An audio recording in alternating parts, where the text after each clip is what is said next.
Hi everyone, my name is Natalie Dawson. Welcome to Leader Talk. This show is proudly brought to you by Brainiact. Each week we are meeting with incredible leaders from around the world to discuss all things leadership and business insights. Each person coming on this talk show has given up their valuable time for one very clear purpose: to give back to small and medium business owners.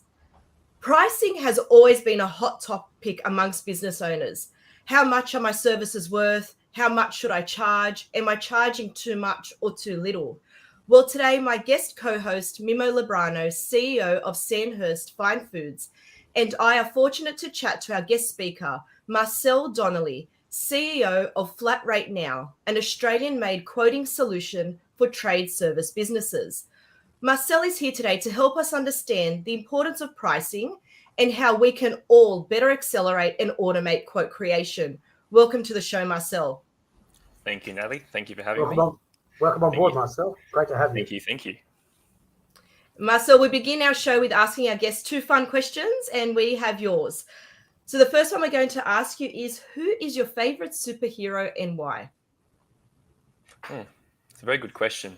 I'd have to say, based on the amount of times I've watched the movies, it'd be Guardians of the Galaxies. I find that the group together is they're good. They got the comedy relief, but funnily enough, the actual movie in itself with the 1980s music that they play throughout the entire film goes really hand in hand with the idea of who the Guardians are. So I'd say you look a bit like that lead dude. You know, what's the lead character? Chris Pratt. Yeah, have you been told that? I've been told it before. Yeah, actually, funnily enough. That's good. And that's a good movie, actually. It's a good one. And what about, are you an early bird or a night owl? Oh, definitely a night owl. I've been a night owl since primary school. I've always enjoyed staying up late. I am trying to change that though, now that I've got a daughter who's just turned first birthday's today. So, she gets up quite early in the morning. So it's definitely putting pressure on my night owl habits. But yeah, definitely been a night owl my entire life. How about you, Mimo? You night owl or early bird? Oh yeah, I love. I'm a musician. We're like bats. We come out at night time. So the whole musician lifestyle is very very attractive because it means you play all night and you sleep all day. So I could easily do that. That's my great wish is to be a musician and not ever see daylight. It'd be great. But anyway, That's awesome. It sounds a bit more like a vampire. Well, that's what I am. Yeah. And Marcel, before we go on and have more of a discussion about all this, we're hoping you can introduce yourself and just tell us a bit more about FlatRateNOW so we understand the business. Of course. So my name is Marcel. I am the CEO of FlatRateNOW. And what we've designed as a quoting platform or a solution is for the ability for tradesmen, when they are on site with their customers, have access to a range of tools that can help them build quotes then and there. Predominantly, tradesmen tend to walk away from their customer, whether they're doing the quote on site, but in their vehicle. They may spend 20 to 30 minutes talking to the customer and then disappear for half an hour to their vehicle to price up the job. And that's the best part. A lot of tradesmen are actually going home at the end of the day and writing up these quotes and then sending them off to the customer. Predominantly when a client or a homeowner is contacting a tradesman, it's a bit of an emergency and they kind of want things done then and there. So through our platform, we're focusing on empowering tradesmen to build quotes then and there with their customers with great detail, pricing, and the ability to modify those prices as well, so that way they can do everything with the client. So that once the job is finished, they can collect payment as well and then move on to the next job without having the burden of more that administrative function that would then be required after a busy day on the tools. Yeah, so it is interesting because even today I had a chat to someone and they were telling me, a trades business owner, and his whole day is spent doing 7 quotes. And that's an entire day. So that's quite a familiar scenario for them to find themselves in. So I guess, you do with a lot of tradespeople, Marcel. How would you describe the actual proficiency of the tradies today in this digital space? Because this is all very digital. How are you finding that at the moment? It's I will say that COVID has definitely pushed tradesmen into a more digital sense, or if they're not pushed into it yet, they're more aware that they need to take action and become more digital. Whether it's marketing, whether it's just in itself the actual operations of their business, there's still a lot of tradesmen out there that are using pen and paper. They arrive on site, they'll write everything down on paper, they'll phone the suppliers, ask for the materials to be added to their purchase order over the phone, do the quick calculation on their calculator, and then present it to the client. And then they've then got to convert that into their Xero or their whatever accounting software they're using or job management system. So, even though we're finding businesses are moving towards being more digital, the old habits die hard. And they do see the benefit of having the technology, but a lot of them don't use it to the full efficiency. So rather than just using pen and paper, doing it directly into the quoting app that they've got on their phone or their tablet, taking those little shortcuts to speed up the process. And I do appreciate that there will be times when it will feel better to write things down. That's totally fine. If you're building up a quote for a customer and you need to write things down, notes before you write the actual quotation or use a system to do it, that's great. But don't spend all that time and effort in pen and paper, then moving it, having to read, double handle it back into the system when you can actually take that step to just do it directly in there. The first concept is time versus money. This is what I use a lot of the time. It's like the time you spend doing something is best doing something else. I use my own house as an example. I say to my wife, who she loves doing the ironing, I said, you can pay someone to do the ironing because you're a bookkeeper and you can charge out at, $60 an hour and you get someone to do the ironing for you for $35. Effectively, you'll make $25 an hour or whatever that is. I'm terrible with this. So how do you get over that time versus money thing? Because clearly, if they're writing out quotes and things like that, the first concept they've got to come to terms with is time is more valuable than money. And once you, as a business owner, understand time versus money, then that's one of the first steps of liberation in owning a business. That I think, anyway. I think actually the first. So what I would say with the first step is to speak to their accountants and actually get an understanding as to what their hour is worth, so that they can then appreciate and understand, hang on a second, if I'm spending an hour writing this quote and with the cost of the business and everything, all my overheads, I need to be charging out at $200 an hour. It's very easy to understand that, hang on a second, for every hour that I'm spending writing these quotes, I am effectively losing $200. So if they get that understanding, that will then help them to change the habit to say, well, okay, I need to get faster at building quotes. I need to get more efficient at doing it, but also I need to get more tradesmen, more of my employees doing these quotes. So then I can then break that down so that per hour, if I've got 4 tradesmen doing 4 quotes, you're then breaking down even more, so you can see how much more efficient the business can become, but also how much more profitable it can be as well. Just going back to something you said earlier about how they're becoming more tech savvy. I mean, tradesmen by definition are very visual, very hands-on people. So they will see that the people in their house, their kids get schooled with a computer. They're sort of like, I mean, I'm sure a lot of tradespeople are like, oh yeah, bloody computers, who needs them? I'm a plumber, I'm an electrician, I'm a tiler. I don't need to, engage with the computer because I can't work from home, And so but all of a sudden they see people around them achieving things from home. I mean, I was one of the first skeptics that said who could work from home, but I must admit a lot of my staff are actually working from home. So they are obviously observing people around them, spouses and kids, doing stuff in a more tech-friendly way. And they're sort of saying, well, maybe I need to get on board. Was that a factor you saw during the pandemic? Definitely. I did see that as a factor. But what I've identified more with the trades is that if the trade in itself doesn't have a very technologically driven component to it. So if we were to compare plumbers to sparkies, plumbers predominantly don't use a lot of digital technology in their trade. They're very hands-on, they're welding, they're crimping, they're digging and so forth. Whereas a sparky, once they wire the house, they then got to install the switchboard, they've got to install the home units. So they have to move and evolve with technology.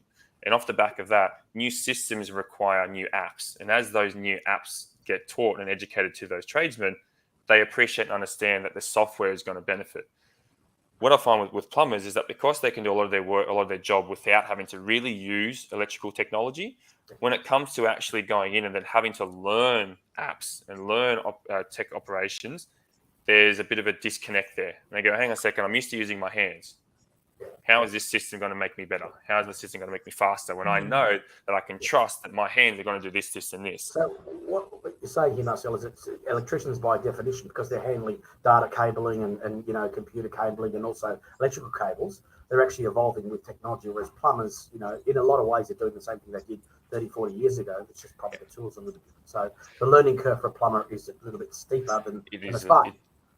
It definitely is a little bit more steeper. But what I will say with plumbers is that there has been quite a shift in the last 10 years with technology. So now that we've got the relining technology, which is becoming a lot more prominent in sales for tradesmen, for plumbers, I tend to now say to business owners that go, look, I don't use a lot of technology. Why would I use this software? I just turn around and go, mate, as a plumber, you're using relining technology. That's essentially robotics. You're pushing bladders down drains and you're using little cutting tools on a little screen controlling a robot arm. Mate, if that's not tech, I don't know what it is then, because that's fantastic. That's amazing to see how evolved plumbing has become with respect to that. And then it then comes back to that disconnect. I'm using my hands. I can see the robot. I can do this, but on the computer, I've got to type it all out. I don't like typing. I'm dyslexic. I'm this, I'm that.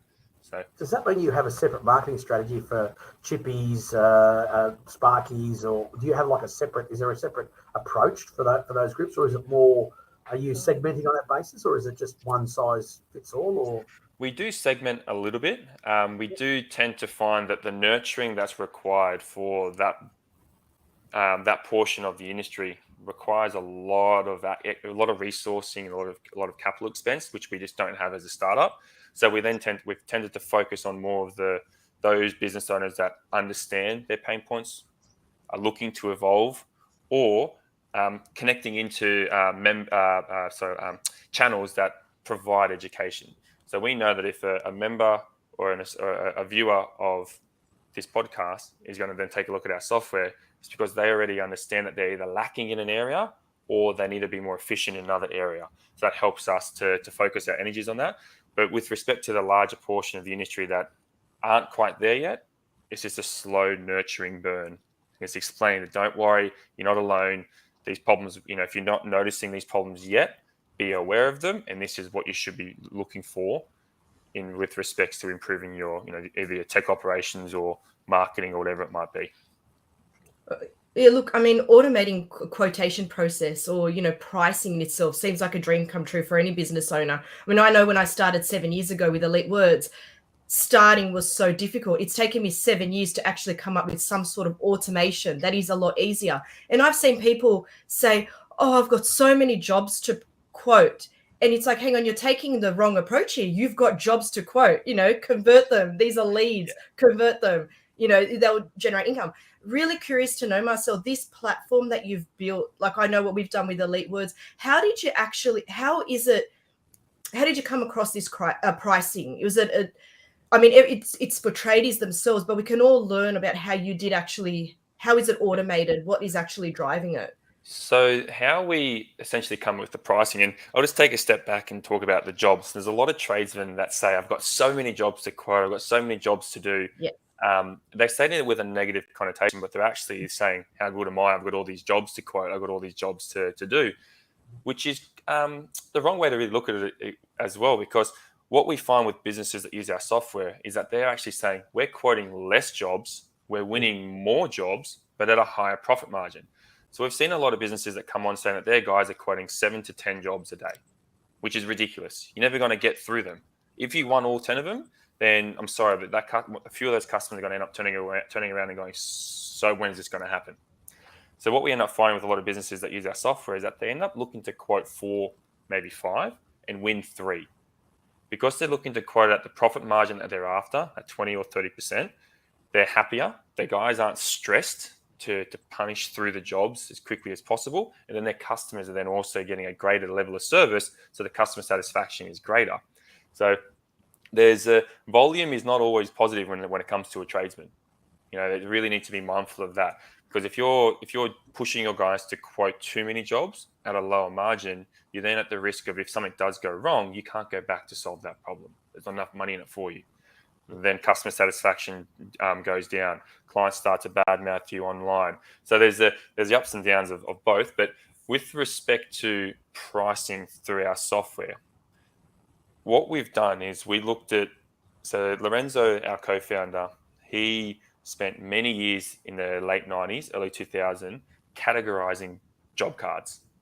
Had all these tradesmen capturing everything, writing it all down, and then he moved it into an Excel spreadsheet and then started essentially subcategorizing each of the jobs. So he identified after 5 years, hundreds of tradesmen doing a servicing of a tap 1,000 times, he knew on average how long it took to do that job and what materials showed up more often than not. Because when you're looking at our software, what we're trying to do is essentially provide the average of an install, the average for the materials that are going to be used, and then if there's any ad hoc changes, they can then modify it. So off the back of identifying how long a job took on average and what materials were required, we could then essentially start to pre-build those tasks with headings and descriptions. And then that's just the template. What we then have is just the users of the software, or the tradesmen that use our software, then come in and go, well, what's my labor rate? I have to charge $200 an hour. They put that in there. What product markup do you have? I mark up this portion of the material by 30%, this portion of the material by 20%. And then we then say, what are your material prices? What do you get from Reese? What do you get from Rexel? Import them into the system. Now, although we've got the template there, we are still yet to find any business in our software produce the exact same price for the same quote, because the variables that are there don't necessarily allow for it. Even though they may have the same labor rate, they're going to get different prices for materials. They're going to apply different markups, or they're going to modify the task on the spot because they've got a VIP client or they've got a difficult job where they need to bump it up. So the pricing in itself comes from historical access to data that was built up over time. And now what we now do is work with all of the community of FlatRate Now, and that's constantly then improving on the existing catalog that we've got.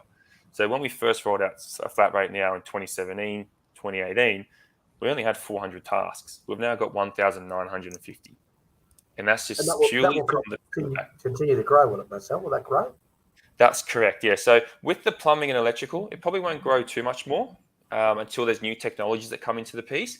But with the air conditioning, solar, and so forth, there's a lot of room for growth there. And then once we start tapping into other trades as well, that's going to continually grow as well. Have any particular trades, popped up as the most significant customer segment? Are you very heavy in sparkies? Are you heavy in tilers, or what are you? Where's your, or is it a good spread? We started off plumbing.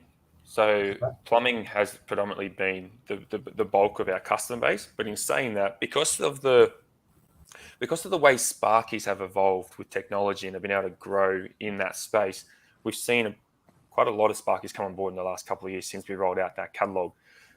Now we're looking at about a 60-40 split. We've got 60% of plumbers that are using our software and 40% are electricians. And then that then breaks down a little bit into air conditioning and solar as well. But we're not very strong in that space just yet. What about tilers? Tilers. Well, tilers tend to be more renovation work and new development than service base. You're not really going to call a tiler out for one cracked tile. Okay, So because our software focuses on service-based maintenance work, emergency fixes, tiling in our system is just a price that you can charge for. And plumbers and sparkies tend to then outsource that to a tiler. But in saying that, we're not limiting ourselves to not getting tilers in the future. What we don't have access to right now is adequate data to say how long on average it takes to install a square meter of tiles or whatever they may be. As we grow the business and we implement more algorithms into the process, we can then start to tap into those types of trades that would tend to step in after a sparky or after a plumber, like painting, tiling, gyprocking, all of those trades that tend to be a little bit more focused on renos and new builds. We can then start to tap into that area as well. So you're at the moment you're in the fix it mode, but you may branch into the Renault mode in a few years' time, depending on the weather. Yeah, so Dave, who's our system architect, absolute genius when it came to designing the architectural arrangement of the software, has set it up so that we can essentially grow based on any trade that we want to in the future. The only thing limiting us at the moment to go into the Renault space would be the takeoff component. You know, there's a very clear requirement for Renaults based on the stages that you're up to that we just don't do, because we are very much COD, cash on delivery. Quote the job, invoice the job, get paid, and move on. Well, that's the other thing that we know, that in those trades they tend to lag on invoicing. So you do a job on Monday and you invoice it next week or the week after, and all of a sudden you've lost effectively 2 weeks, and they're ready to pay you. Yeah. And what's the number one cause of business failure? Cash flow. So Cash. yeah. But I've got to ask you really, like a case study. It's like, the crusty. I'm 58. I'm a crusty old tradesman. So I've been plumbing before you're in nappy, son. So how do you get across that sort of, because I'm sure you come across those sort of guys. I mean, I come across them when I first joined the industry. They're like, I've been doing this thing longer you've been alive. And so they go, okay, well, that's great. Does that mean I've got nothing to offer you? So how do you handle the predominantly, what I call the Mr. Know-it-alls of the industry? Look, because I'm 29 years old, I'm not a tradesman either. I got that every day when I first started with FlatRateNOW, all the time. Who do you think you are? You're young. You don't even know the trade. The way that I also had that in my previous role when I was a broker. I was 23, 24, running a very large portfolio, talking to strata managers and real estate agents that were double my age, been in the industry longer than I have. But not only just that, also brokers and insurance companies that, they'll double my age, and asking, what do I know? How do I know this? What are you looking for? So what I've learnt through when I was a broker is that you just don't go head on. You can't. You're never going to win that battle.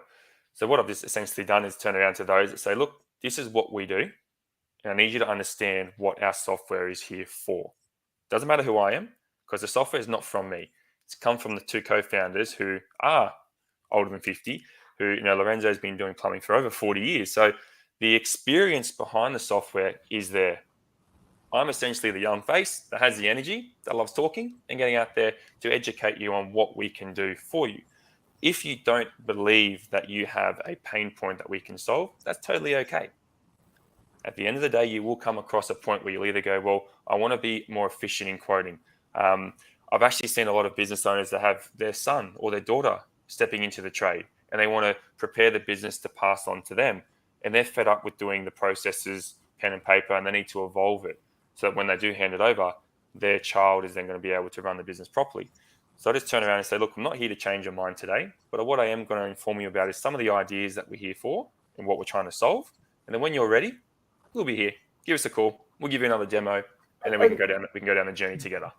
That's a classic sales situation where the decision maker is influenced by their accountant, by their spouse, by their kids, or whatever. And so you might have a way of actually getting to those people. If you convince a young person that FlatRateNOW is good, then then Dad, you can spend a bit more time with us instead of at in the evening or writing out quotes. You can spend a bit more time with us, and that's an interesting pain point. But what I like about FlatRateNOW is it addresses a key frustration of an industry, which is amazing because we always examples like FedEx and DHL. If Australia Post was doing really, really well, there would be no need for those companies. But clearly they are very successful because there was a key frustration that people wanted to track packages and they wanted a better service and they wanted a more reliable service. I mean, Amazon delivers that every day. I can't believe it. So you actually get you actually addressing a frustration of an industry, which I think has definitely got relevance in the future and definitely will grow. So, yeah.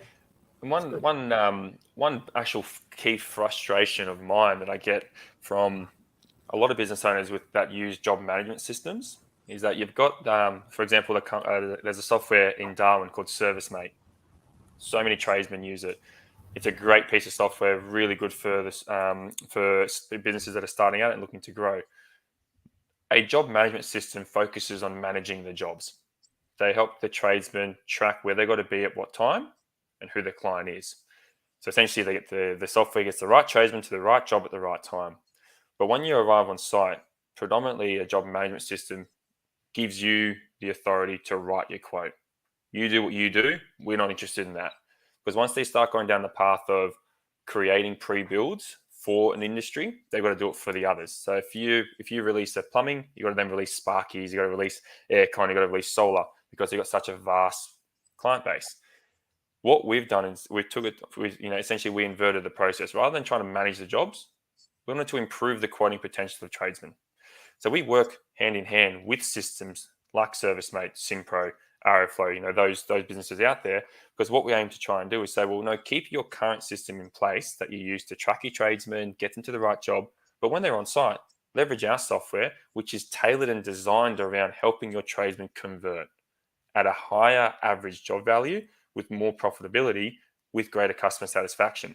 And you don't have to increase your profitability and increase your conversion rates while losing customer satisfaction. You should never ever focus on driving profits to lose customer satisfaction, because if you drive customer satisfaction, profits come with it.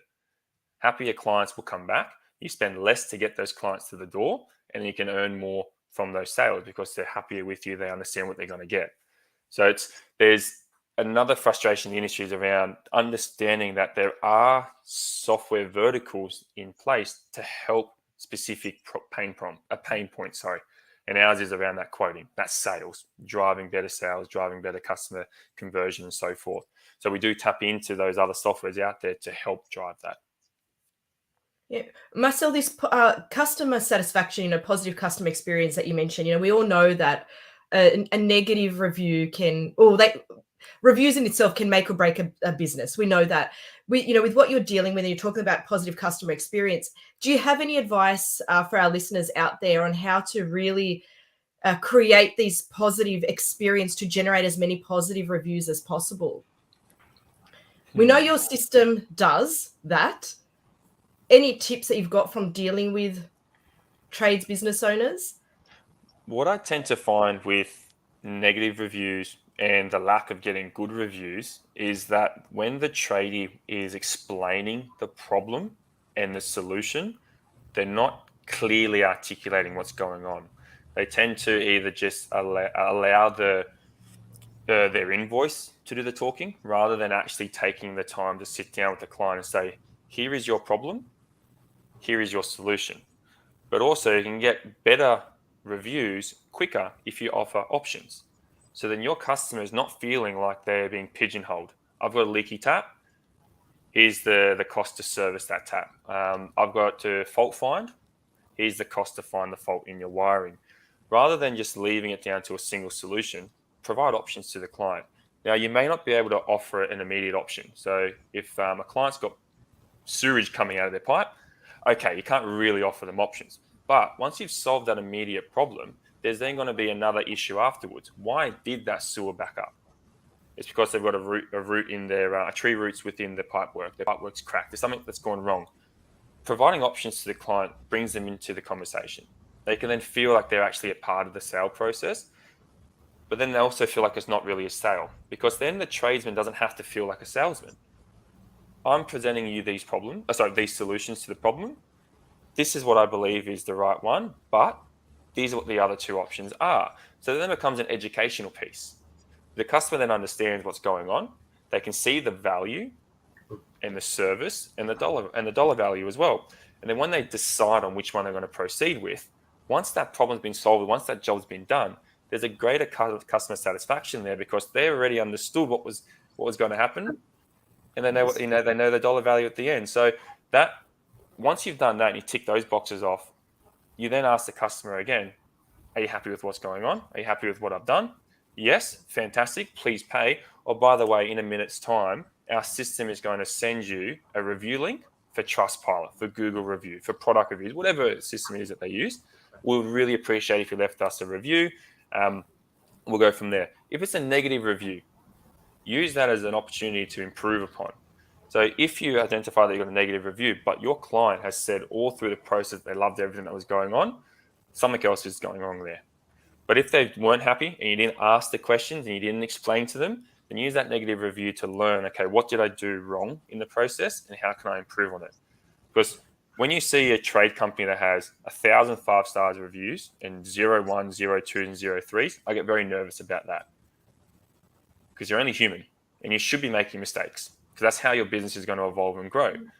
So if you're getting 1 and 2 star reviews, don't look at that and go, oh my God, life's going to end. Contact that customer, understand what went wrong. Because a lot of the time what I've found from business owners is that once they've done that, those customers tend to change those reviews to a 3 or a 4 star, and then they then leave another one so that they actually resolve the problem.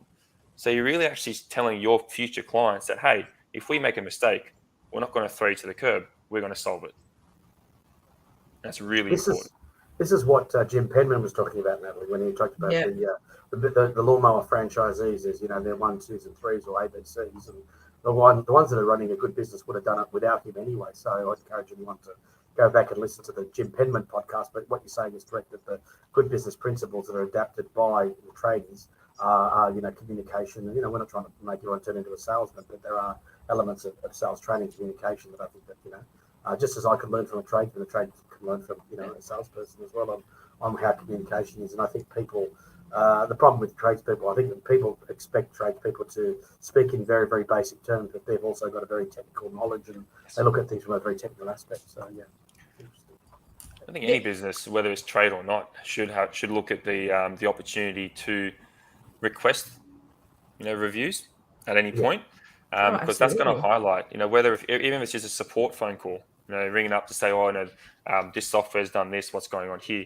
If they've had an experience with your business, ask for a review. Yes, it won't be published. We're not going to do a Google review for a support call, but the importance of tracking other key areas of the business and the service that's being provided is really important, because you can't just have a great sale process and a shocking support team. Because then anytime something does go wrong, then the support team's only going to throw more fuel on that fire. So if you have a method of being able to ask your customer every time that they have a chat with you, hey, how'd you go? Was that, did your problem get solved? What can we do better? How'd you like the team that you spoke to? Starts to open up those cracks before they become real problems. And then you can just keep on improving upon it. Oh, look, we all go by Google reviews. I know we had an emergency situation. We needed a locksmith on a public holiday. I went by the Google reviews and, it works. So anyone that's not doing it, I agree with you, Marcel, you're missing out on a huge opportunity. Even if it's not automated, you can eventually get to have it automated, but it is so important. And you see it. And there's some businesses that really don't utilize it, but definitely a key factor. Marcel, you also mentioned communication is a big lesson we can all learn from tradies themselves. And, we've got a lot of listeners that aren't tradespeople. I'm not, but I'm learning a lot. Is there anything besides communication that you think that, other business owners can actually learn from tradies themselves? Trying to think here. Even just from a business perspective. Ask for help. And that's one thing that I find a lot of tradesmen tend to avoid. And I don't know where this comes from. And that's a bloke thing, Marcel. Yeah, but it really does amaze me how many tradesmen out there aren't interested in asking for help and trying to just do it either their way or the hard way. You're not any lesser than anybody else if you turn around and say, look, I've actually got a bit of a problem here. What can I do to fix it? No one's on their own. There's so many communities out there that are just expecting people to come forward and ask. And if they're concerned about asking because it's financial, then speak to the accountant.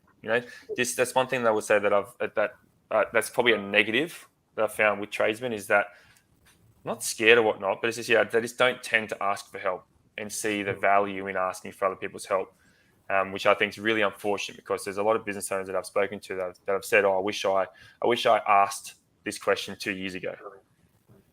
I knew about this, but I just didn't act on it." That gets me to another concept of like the associations. I mean, we belong to many associations. Family Business Australia is a great organisation we belong to, and we've got our industry associations. And obviously, FlatRateNOW, you guys would be well positioned to sort of tap into those associations, because I think referrals for your system would probably be the number one selling tool. So Sparkies speak to Sparkies, and plumbers speak to plumbers, and so on. Some guys go, mate, I've actually, you can almost see the ad, I've got more time to spend with the family now because I'm not spending my evenings quoting, So are you aware of those associations? Do they belong associations? They have sort of community areas, and that's where they get help as well. That's how they learn. I know that's where we learn from other family businesses, because what we go through, they've been through as well. So that surely the tradies would have a similar association or anything? For Yeah, that sort of they've concept? got for the plumbers, you've got the Master Plumbers Association, and the electricians do as well.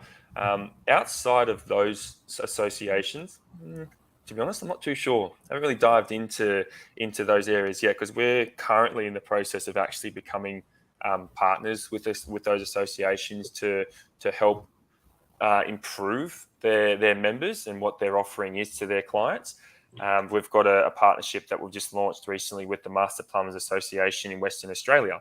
And what they're looking to achieve is actually increasing the standards of the tradesmen, and not just through offering them discounts to a fleet for vehicles or discounts for their new jet systems or whatever it might be for their vehicles, but actually the association themselves are looking to talk to software companies, tech companies, education companies, so that once a new member comes on board and existing members there, if they've got questions, they can get them answered.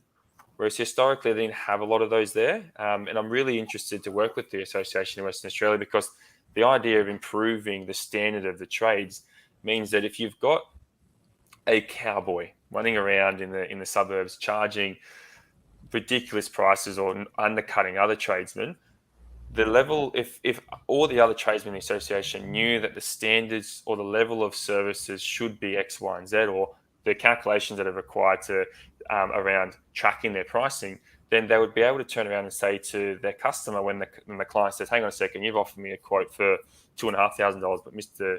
Smith down the road is only doing it for $1,200." They can say, "Okay, well, look, I understand my pricing, I understand this, but if anything goes wrong, we're going to be here. I know what the costs are to do this job, and I know what we've got to charge. If you want to take the cheaper price, no worries at all. I hope it all goes well." But it gives them the opportunity to actually stand their ground and not drop down the $1,200 to do the job just to try to win the work, knowing that they're then going to be in the red and can potentially then impact their business negatively. So through that education, which I think is really important, that's going to help to drive that standard up. And then it also means that consumers start to learn more as well about what they should be expecting from a tradesman that arrives on site. Getting 4 words on a quote for $1,200 is not good. Clear, detailed descriptions, clear headings, clear price of what you're being charged. $1,200 to a supply and install, blah. That really helps the understanding. So it's no different. Important. No different when your car service and there are all these items on the car service and there's all these items that you don't really understand. We go, well, this looks like it's been scientifically calculated. So, I'm not really happy about spending, $1,200 to get my car service, but who am I to argue because it's already done? I didn't know how much it would be. And so what the car guys do is they've already got this in their model. They've already got these itemizing things, and I don't think anyone would ever question those. Someone can question the labour or a part or something like that, but good luck doing that sort of stuff. It's already been done. So yeah. Marcel, I want to ask you about price increasing because we had a situation. This wasn't a tradesperson, but we had to write an email copy for someone that's been charging the same price for their services for quite a period of time, and the copy was great, of course, but they were petrified. Behind it was a petrified business owner worried that he or she is going to lose their loyal customers. Do you have any advice for these type of things? We're talking about pricing, for those that need to increase their prices, especially if they're same price for 20 years or so, on how, not to worry about it because there is this fear of actually losing these valued customers. Do you have any advice for these business owners? Because I am a little bit technical in the way that I look at that question, I would personally, for me, I'd have a look and say, okay, well, if I had this number of customers, what is the percentage rate of churn that I'm going to get from the price increase? And what's that actually going to mean to my bottom line? And what you tend to find is that if look at Netflix. Netflix bumped up their rate. They knew that they were going to lose 900,000 subscribers or whatever it was. This wasn't the more recent one, but the last price hike that they did. But they had already factored that all into their bottom line. So they knew that no matter what, they were going to churn a little bit, but the new customers that were going to come on board after the fact were going to help to pad out that loss anyway. But then you've also got the existing clients that aren't going to leave, who are going to be more than happy to pay that new price. That's the more technical aspect that I'd take to look at it. But then it's also just the clear communication. At the end of the day, the prices are going up across the board because of supply chain issues. Everybody knows that. No one's, unless you're living under a rock. But dealing with tradesmen, they increase their rates all the time. and they're not afraid to do it. You know, I get phone calls all the time saying I'm bumping up my rates 7%, 12%, 13%. What's the best method of doing that within the software? And I ask them, are you worried about your customers? They say, no, I'm not. I need to do this. If I want to be here tomorrow and I don't do this, then the loyal client base that I've got, I'm going to have to find someone else to work with. So taking the chance to communicate to the client, but then also being aware of what you think your churn rate might be will just help to, I suppose, reduce the anxiety of the decision, but then also help you to understand that, you know, in the future, it's going to be okay. And generally, you find myself that customers don't leave you, put your price up. The number one reason why customers leave you because they think you don't care. That's what I found in 30 years of business. The pricing increases are part of life, but if they believe that you have no vested interest in their own business or what in their own well-being, I go, well, you know, Marcel doesn't care, Renault doesn't care about me, or you know, someone else cares more. So that's the care factor. So and that the pricing is, as you say, price increases are a fact of life, particularly in this environment, in every industry. You know, and I dare say trades are in the firing line as well for because there's labour costs increases and there's costs going up all over the place. So yeah. I find that tradesmen do have I think the confidence from the tradesmen comes from the fact that they can turn around and say, well, look, copper's going up, this is going up, this is going up, materials themselves are going up. And if you're a consumer were to walk into Bunnings or Reese or anybody, you can see those price increases. So they're not us making fake increases. There are clear increases that are coming through. So they do have the ability to use that to help navigate some of those questions from customers. And I do understand that some other businesses, you know, for us, for example, as a tech company, if we were to increase our pricing, to explain to our client base the technical aspect behind the servers, holding of the, you know, all the different technological reasons that can be increased that they're not going to feel or see themselves, they turn around and go, I don't really understand that. That doesn't make sense. Whereas if you talk to a baker, they say, well, grains are going up 30%. Oh, if I'm going to buy my flour, your bread is going to go up because of that. It's substantial. But there's a sort of a catchphrase in every industry now. So whatever you think you're going to hire someone for, add another 10 to 15% to that wage. You know, that's in every industry I've found. So if you think you're going to get someone for X amount, add another 15, 20% to it, or 10%, and that might be the figure that you might attract someone at a new salary, because the salaries are definitely attracting talent. So if you have to attract talent to grow your business, you're going to have to spend a bit more money on wages. And that's a real cost input for your business as well. So yeah. Even overseas, I would imagine if you're getting coding done in Malaysia or places like that, I can guarantee you they're also going up as well. You know, places like Philippines, they wouldn't be the same price they were 5 years ago. I'm confident in that. So yeah. And what about, Marcel? I was just thinking, do you have any advice out there for any business owners who are actually lacking confidence in what their services are worth? Like, you know, you hear people just want to get jobs through the door, but are they pricing it correctly? Maybe not. Is there any advice that you have based on your experience? Still to today, I have that little devil on my shoulder that says, "Oh, are you sure it's worth that?" You know, you go into a sales meeting, you have a chat with a client, and then they're peppering you with questions and making you feel, "Hang on a second, is this service worth what you're putting it out for?" Is there any advice that I can give around how I've handled it? With my ADD and anxiety, it gets quite difficult. You know, even before jumping on today, I was pacing up and down the corridor, taking deep breaths. You know, there's ways that I've learnt myself to handle the anxiety of it all. And what does really help me is the feedback that I get from existing users, businesses that have been using our software who have grown. Now, we had one client who came on board in January 2020, just before the lockdowns hit. He had 3 tradesmen working for him.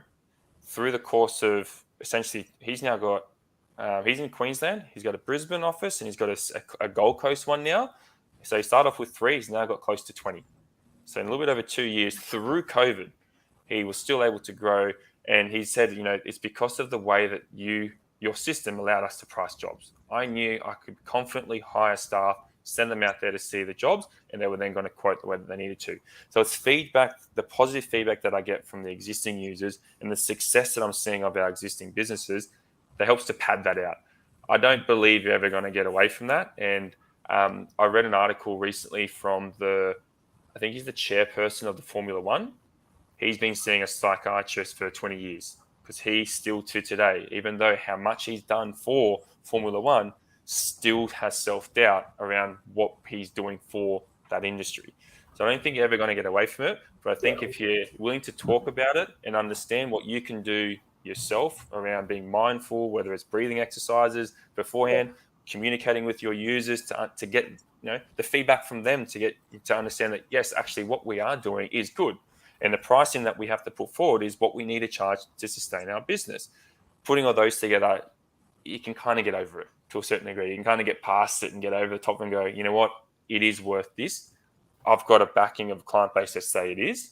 So yes, that's just, that's what I've got to say around that advice. Is just, trying to break it down and find out what's going to work best for yourself, and then just ticking the boxes off and sticking to that small habit.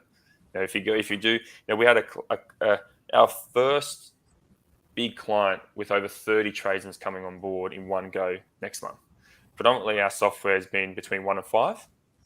The industry for trades, for plumbing and electrical, 97%, I think it is, don't quote me this, either 95 or 97, have fewer than 3 employees. So it's very fragmented. So knowing that we're working with a lot of smaller companies, taking a step to talk to a large business that has over 30 and bringing them on board, that was hard because their first question was, how's this going to work? You charge, this is the dollar value that you want to charge for this. Is it going to be worth it? And he said, well, they said you've only been working with 1 to 5. How's this going to help a business that's over 30 when you don't have that experience yet? And I had to use the support from our client base mentally to turn around to this business owner and say, if I can make these guys grow from 1 to 5 to 20, imagine what I can do with your business. So if you think that if you're starting at $1 million and I'm getting you 25% more, then of course my $90 plus GST per field license is worth it. Because you're going to make that back in your first job, and then every other job you do for the rest of that month is profit from our system. So that's how I've come to terms with it, and I still, every day have that little devil on the shoulder that goes, "Oh, are you sure? Are you sure?" But everyone does. That's normal. That's normal. Everyone's got fear. Everyone's got insecurities. I think that came through on my very first podcast. Natalie is like, everyone's insecure.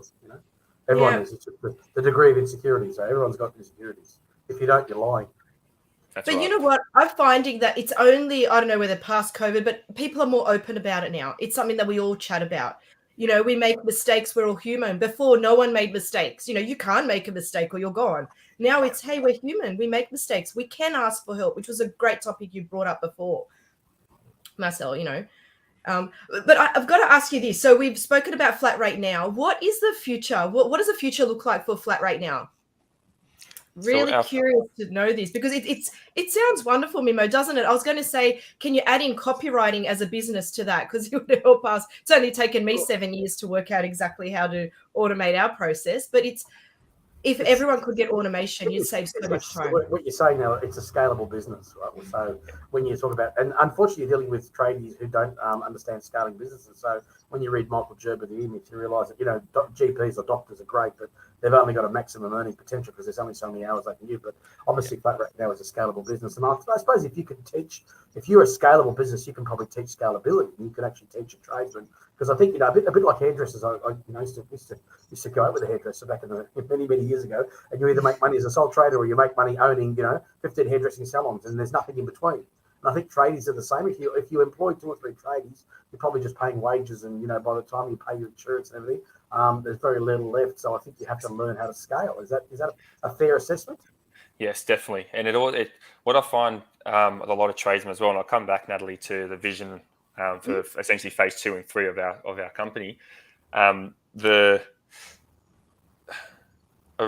real problem that I've identified with tradesmen is that they not only are they not talking to their accountants to ask what should I be charging for my labour rate quarterly. You'll be lucky to do it yearly. But I've come across a lot of business owners who are stuck at the 2 or 3 employees and can't get higher because all they've done is they've asked friends, other tradesmen, what are you charging per hour? What are you charging per hour? What are you charging per hour? Okay, I'm going to do 5% less than him. I'm going to grow. That's not going to work. It'll work for the first couple of months, and then they hit the glass ceiling because they haven't taken the time to understand their own pricing and their own business. They can't get past that glass ceiling because they turn around and go, well, if I charge more, I'm going to be higher than Mr. Smith down the road, and I can't be higher than him. I want to be the competitive one. I want to be cheaper. That's going to help me get more jobs. Then the volume component comes into play. They're starting to quote 8 jobs, 9 jobs, 10 jobs, and then they burn out. And then you find a lot of them will just end up sacking their guys and is working on their own at that labor rate, because then they can still charge the rate that they think they should be charging, increase their profitability because they don't have increased insurances, more vehicles on the road and all that. But then they've got the added stress of being on the tools all day, getting home after dark to then do all the paperwork. So it's a real frustration of mine, that labor rate there and that not being able to scale, because trade businesses, essentially the ones that are very successful are the ones that turn around and go, well, I know that if I get 5 additional leads per day, I can hire a new tradesman. And that tradesman with FlatRate Now can arrive on site, quote the jobs at the rate that I want him to quote, with some autonomy in price adjustments, and then he can then do the job. And then you then see those ones that evolve even further, and they go, well, I'm scaling now. I'm going to have my sale team and my installer team. Sale guys will go out there and they'll talk to the clients, they'll educate them on what's going on, and then once the job's sold, they'll move on to the next client. And you've got the installer team that comes in behind them and does the service work, installs the hot water unit, installs have a look at a commercial kitchen, Marcel. That's exactly how it works. Executive chef, sous chef. The executive chef doesn't cook; he just controls. She controls, and everybody else has a role to play. So they can probably learn from how a commercial kitchen works. It's exactly the same thing. They're trying to achieve something. They're using a team of people and their relative strengths to churn out a profit, which is very interesting. So yeah, that's great. Yeah. So back to the dream, the vision. The dream. So our vision has from the get-go has been around improving the quoting potential of tradesmen. And through that helps to reduce the stigma that a tradesman has to be a salesperson, because all they need to be able to do is provide the passion that they already have about the trade through communication to the client. But the system helped to build the quotes. They don't have to write as much, but then they verbally explain what's going on. So that's our first phase, has been around building out the system to have that catalog that can really drive the success of a everyday tradesperson. Next steps for us is to improve on the algorithms around that, to then help to expand on the opportunity that every tradesperson has when they arrive on site, to improve the repeat clients, because predominantly tradesmen have about an 80 to 90% new client and between a 10 and 20% repeat client, which is ridiculous when it comes to marketing expenses. So we want to go in there and improve on the algorithm around how we can support those businesses through that automation of being able to, schedule jobs 12 months down the track. Now, this system is available out there with job management systems, but it requires a lot of manual entry and manual tracking. Based on tasks that we have in our system, we can then predominantly say, we can turn around and say that we know based on the Australian standards that any tempering valve installed for a hot water unit needs to be inspected every 12 months. So through our system, we can then turn around and say that Marcel has arrived at Natalie's place today, installed a new tempering valve, and 11 months and 2 weeks later, a job pops up. Contact Natalie to ask if you can go out there to inspect their tempering valve. That further improves the customer satisfaction, customer reliability, customer understanding, and the respect and the loyalty that customer will have with the business, knowing that they're going to look after me. They're going to come back to me in the future to support my property, especially now that property prices are going so high and everybody's dream is to have a property. Everyone wants to maintain that and look after their property really well. So that's phase 2, is around the algorithm to support that and keep on driving the success of businesses. And then phase 3 will then go into how can we support jobs as a whole? How do we work with more systems out there to provide that level of data that's necessary to do market insight? If I know that Marcel, my employee, is really good at selling hot water units in Bondi, but not so good at selling them in Crow's Nest, maybe I won't send Marcel the jobs in Crow's Nest. I'll leave him to do the Bondi jobs. If I know that I predominantly convert more jobs in Cronulla versus Castle Hill, maybe I'll do some more marketing down there rather than do Castle Hill. So through the data that we've got around the conversions and whatnot, our phase 3 is then to work with other systems to improve the overall business for tradesmen. So you would be accumulating a lot of data. That's the whole thing, and that's people look at these big companies in our industry, like Marley Spoon and HelloFresh and Everyday Rewards, and the amount of data coming out is incredible about people and how they behave, and then they start building up a profile of a person or a household in a certain area and how they behave and how they shop. So it would apply in your case as well. So that's interesting. It's the issue that we find with the data at the moment is that a lot of the information is just text based. So what I mean by that is it's not a proper sales order tracking. This address has these. What's the word I'm looking for? Repeatable jobs. So there's 1,001 ways to say I'm servicing a tap. Unfortunately, the algorithms out there for artificial intelligence and machine learning can't quite decipher that information well yet. So a lot of tradesmen that are using systems to just type out their quotes and not using a repetitive item means that the data that they're capturing is very difficult to use to improve their business in that sense. Because our catalog has, the code, the heading is the same. Even if they were to change materials on the task or edit the heading and the description, that code remains, the unique identifier remains the same. So we can then leverage that information to track it, to then say that Marcel has sold 1,000 of these in 12 months. Fantastic. What can we then use that data for to help improve the business? That's the next steps for us. But you don't have any profiles of customers, though. That's the thing. That's an interesting area where you've got profile customers. They behave in a certain way. That's also an interesting area that you could delve into and just take characteristics of customers. I'd be more interested in the characteristics of a property than the consumer, right, because the property doesn't change. You got the consumer, you got landlords, you got rentals, you got all that. So by looking at the data that's being produced around property addresses, they never change either. So we can turn around and go, well, in the future, we know that one Smith Street has had these amount of tradesmen arrive, have done this work over the last 5 years. This hasn't been changed. This has been changed based on our system. It would be amazing to have some blockchain technology designed around connecting up different systems based on that address that could then be fed back into real estate agents and property managers and so forth, so that if a new tenant is coming in or a new person is purchasing a property, having access to data to say that this property has been well maintained. How good would that be? Because you know that when you go in to buy a property, you're checking everything. You got to get this report put together. It's like the logbook in the car, isn't it? You buy a car and it's got logbook serviced by the original, company that sold it to you, the dealership, and you go, well, okay, this is a well-maintained car. So same thing with the property. There are companies out there that I've seen that are now starting to look at doing that for real estate agents and property managers. So I'm very interested to see how that goes, because my background being a broker and working with insurance companies, that data is extremely important for their insurance premiums. How well maintained is a property? If it's well maintained, it will lower the premium. So it actually comes hand in hand with insurance companies as well, having access to clean, useful data to then drive and understand the actions of the past and what needs to be done in the future to further maintain things. Oh, we could have another whole leader talk session on data, couldn't we, Mimo? We've done a few of those. It's so important. Data is the big deal. It's the future. It's why businesses are valued at incredible multiples, because they're holding data that learning about people and spending power, and what you say, properties have data as well. So here was me thinking, 5 minutes ago, that it's all about people with data, but it's also properties are holders of data, which is amazing, which helps your industry. It's amazing. Yeah, that was actually an interesting response as well, because I also thought, Mimo, that it was the people, the consumers, that you'd want to hold the data. But yeah, it was an interesting take on that. And Marcel, for any listeners, for all our listeners out there that may want to get in touch or find out more about FlatRateNOW, where can they go for more information?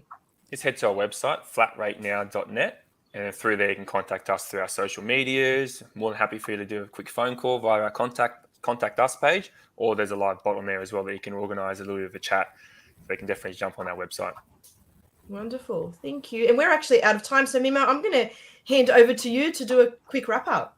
Okay. So thanks so much, Marcel. We've been listening to FlatRateNOW, CEO, 29-year-old CEO. Well done. Congratulations on being a CEO at 29. That's another topic of conversation, young leaders. And what we've learned today is a lot of really interesting concepts that apply to small businesses, that you're dealing with a few target markets, and we learned that the learning curve for certain trades was steeper than others. This business now came out of key frustrations, which is always a great way to start a business, and to start a business on a key frustration of your target market is definitely the way a lot of businesses will prosper, because everyone has key frustrations, and I think you've identified it very well. And the pricing modules address the key frustrations. I like the concept of less is more. So you're actually teaching people to quote less, because that gives you a much better customer satisfaction, and also it also gives you predictability in a very trades and people that are non-trades, like I'm a non-trades person like you. It's a bit daunting, and then we get into the idea of explaining the problem and communication of tradies. If you can teach tradies how to communicate, so this is a concept we use a lot in our business. If I can't improve your business, and if my customer can't improve their business, then we're not in business for the right reason. You've got to actually exist to improve someone else's business. In your case, you try and improve a tradies business, which is good. So it's not about, I mean, the money's got to come, you've got to make a profit, but unless you're offering something to improve a customer's bottom line, then you really, you're a salesman.